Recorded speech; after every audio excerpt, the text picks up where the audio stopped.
There's probably one conversation you've been not having for months, maybe years. You know exactly who it's with. You could say their name right now. And here's what's strange about it. Every day you don't have it, the version of it living in your head gets a little worse, more explosive, more catastrophic, more certain to end badly.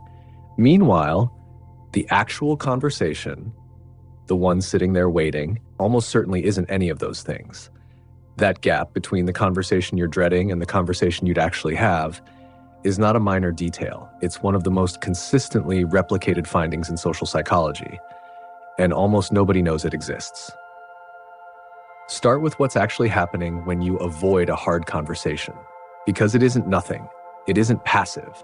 The mind doesn't just quietly set the conversation aside and wait. It keeps working on it uninvited, running simulations, usually at inconvenient times. In the shower, at 2 a.m, in the middle of an unrelated meeting. Each simulation tends to escalate slightly from the last one. A new cutting line gets added to what they might say. A new humiliating silence gets inserted where you fail to respond. By the 20th rehearsal, the conversation you're bracing for bears only a loose resemblance to anything either of you is likely to actually say. This matters because the rehearsal isn't a neutral preview. It's the thing actually keeping you stuck more than the real conversation ever could. Because the real conversation has an ending. It happens, and then it's over, resolved one way or another. The rehearsal has no ending, it just loops, indefinitely. Each pass slightly worse than the one before, extracting a real emotional cost for a conversation that hasn't even happened yet. What the research actually found, this is where it stops being a hunch and becomes something with actual data behind it. Psychologist Nicholas Epley at the University of Chicago, along with James Dungan, ran a series of studies specifically on what they term constructive confrontation, the kind of conversation where one person raises a problem or a grievance directly, with the goal of actually addressing it rather than letting it fester. Their research, published in the Journal of Experimental Psychology, tested this across recalled confrontations, imagined ones, simulated ones in the lab, and real ones happening in people's actual lives. The pattern held across all of them. People's expectations were systematically miscalibrated in one specific direction. They consistently overestimated how negatively the other person would respond. Not occasionally, not for a subset of especially anxious people. Systematically, across the board. People walked into these studies expecting a worse reception than the one they actually got. And this held true whether the conversation was with someone close to them or a relative stranger, whether it touched on something minor or something genuinely significant. Epley and Dungan's research went further than just documenting the gap. It asked why the gap exists and found 2 specific mechanisms. First, people's attention, while anticipating the conversation, gets disproportionately drawn to the worst possible outcomes, the specific moment of maximum conflict, rather than to the far more statistically likely middle ground outcomes. Awkward, but survivable. Tense, but ultimately fine. Second, and this is the part almost nobody accounts for when they're dreading a conversation, people consistently fail to factor in something called relationship maintenance processes.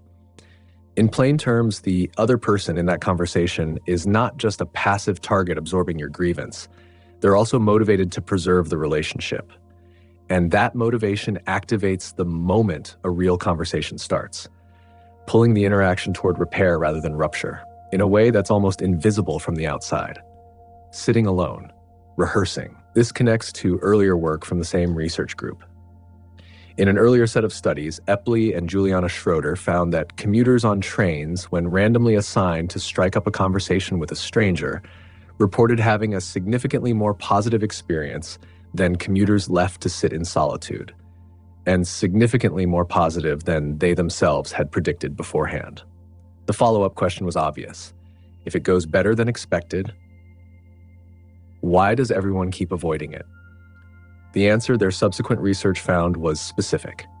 People predicted the conversation would be less pleasant than it turned out to be, largely because they assumed the other person would be uninterested in talking to them at all, an assumption the data consistently failed to support. The avoidance wasn't tracking the actual likely outcome. It was tracking a distorted forecast of it. We still haven't explained why the distortion feels so convincing. Here's the part worth sitting with, because knowing the research exists doesn't automatically make the dread go away. If the miscalibration is this well documented, why does the bad version still feel so real, so certain? Right up until the moment you actually sit down and have the conversation, that's the actual mechanism worth understanding. And it isn't a failure of willpower. It's a specific, well-studied limitation in how the mind forecasts its own future emotional states. Psychologists Daniel Gilbert and Timothy Wilson have spent decades studying what they term affective forecasting, the process by which people predict how they'll feel about future events. One of their most consistent findings is something called the impact bias, a strong tendency to overestimate both the intensity and the duration of future emotional reactions, particularly negative ones. People don't just get the direction of the forecast wrong occasionally. They reliably overestimate how bad a bad thing will feel, and for how long it will keep feeling that way. There's a specific reason forecasting a hard conversation is especially vulnerable to this distortion.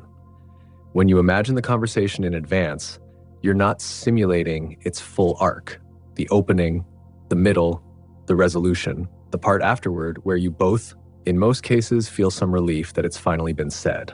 You're simulating a highlight reel. And the highlights your mind selects are, almost by design, the worst single moment, the sharpest possible line, the most humiliating possible silence. That moment gets rehearsed in isolation, disconnected from the rest of the conversation that would actually surround it. And a single isolated worst moment, replayed enough times, starts to feel like the entire event.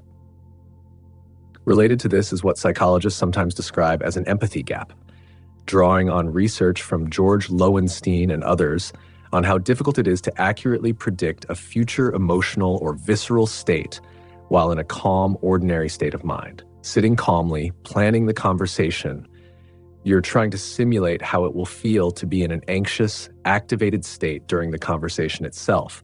And that simulation is notoriously unreliable. You end up planning around a feeling you can't actually access accurately from where you're currently sitting. And the gap between the simulation and the real thing gets filled in with your most available material, which tends to be your worst previous experiences. Generalized forward onto a conversation that hasn't happened yet. The cost is not symmetrical. There's a further asymmetry worth naming, because it explains why avoidance, even once you know it's probably miscalibrated, still feels like the safer option in the moment. Psychologists Thomas Gilovich and Victoria Medvec studied the difference between regret over actions taken and regret over actions not taken, and found a consistent pattern across time. In the short term, people tend to regret actions, the things they did that went badly, more sharply than inactions, but looked at over a longer horizon, that pattern reverses. It's the things left undone, the conversations never had, the opportunities never taken that people report regretting more, and more persistently. As time passes, actions, even ones that went badly, tend to get resolved, explained, folded into a story that makes sense. Inactions stay open indefinitely because there's no ending to fold them into. Nothing happened, and nothing happening doesn't provide the closure a completed, even painful, event does. This maps directly onto the avoided conversation. Having it, and having it go poorly, is, by this research, likely to hurt less in the long run than continuing to not have it at all. But that isn't how it feels in the moment of deciding whether to bring it up. In the moment, the vivid, specific, highlight reel version of the bad conversation is available and immediate, while the longer-term cost of continued avoidance is diffuse, distributed thinly across months, never arriving as one identifiable bad afternoon you can point to and dread specifically. The mind weighs the vivid, immediate cost far more heavily than the larger but slower one, and avoidance wins that comparison almost every time, even though it's very likely losing the actual comparison that matters. What makes the actual conversation go better? None of this means every hard conversation goes well, regardless of how it's handled. And it's worth being honest about that, instead of overselling the reassurance. How the conversation is actually conducted still matters. Research from psychologists Julia Minson and Michael Yeomans, examining what makes people more receptive to hearing something difficult, identified a specific set of behaviors that measurably increase how open a listener is to an opposing or unwelcome perspective, summarized under the acronym HEAR, hedging claims rather than stating them as absolute, emphasizing points of agreement before addressing points of disagreement, acknowledging the other perspective specifically rather than generically, and reframing accusatory or negative language into more neutral framing. Their research found conversations using more of these markers were rated as more reasonable and more worth continuing by the listener, compared to conversations covering the identical substantive content without them.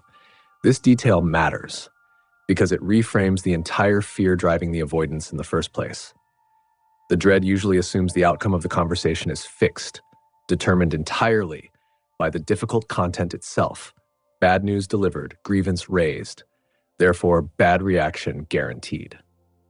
Minson and Yeomans' research suggests the outcome is not fixed in that way at all.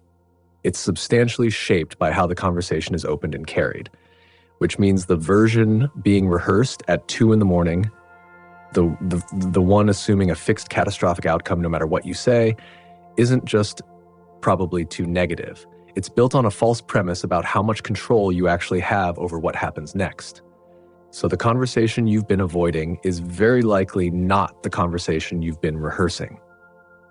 The rehearsal is a highlight reel of the worst possible moment, played on a loop, disconnected from the relationship maintenance instincts that would almost certainly activate the second the real conversation actually started.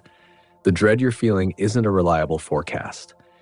It's a known, well-documented forecasting error, running exactly the way the research predicts it will, in you, right now, about this specific conversation. The same way it ran in every study subject who sat down expecting the worst and stood up afterward, surprised. The version in your head has had months to get worse. The real one is still exactly as survivable as it was the day you first decided not to have it.